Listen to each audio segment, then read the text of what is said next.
soit tu le laisses comme ça, tu appelles le copain, soit tu prends l'initiative de soulever la boîte. Opération déminage en cours pour ces élèves de 3e qui vont, pendant une journée, vivre de façon immersive le quotidien des soldats durant la Seconde Guerre mondiale. Tu posais ton pied là-dessus, tu continuais, ça sautait à cette hauteur-là et c'était mortel à plus de 50 mètres. J'ai appris beaucoup de choses comme des nouvelles armes, ne pas toucher à des choses que tu ne connais pas, par exemple des grenades, des mines.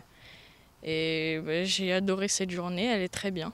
Une journée organisée par le service enfance-jeunesse de la ville de Saint-Jean-de-Mont pour sensibiliser les collégiens et faire vivre le devoir de mémoire. C'est de compléter aussi le programme d'histoire géo pour leur montrer très concrètement ce qu'on ne fait pas forcément dans les musées, s'approprier les outils, les matières. Quand on commence à porter une radio qui fait 15 kg plus un équipement en laine, pour eux c'est vraiment comprendre aussi la dureté de l'époque.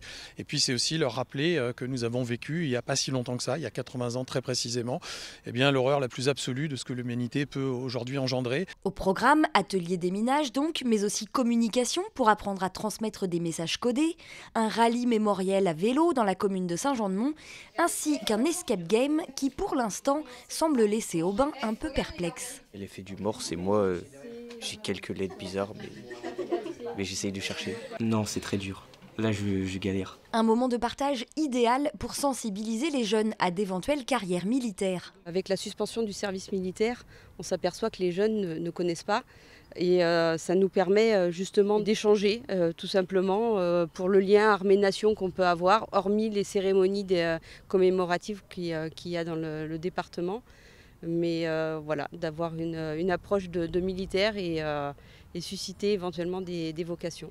40 élèves des classes défense des 2 collèges de la commune ont pu participer à cette journée de sensibilisation, une manière de rendre l'histoire accessible et la mémoire plus vivante.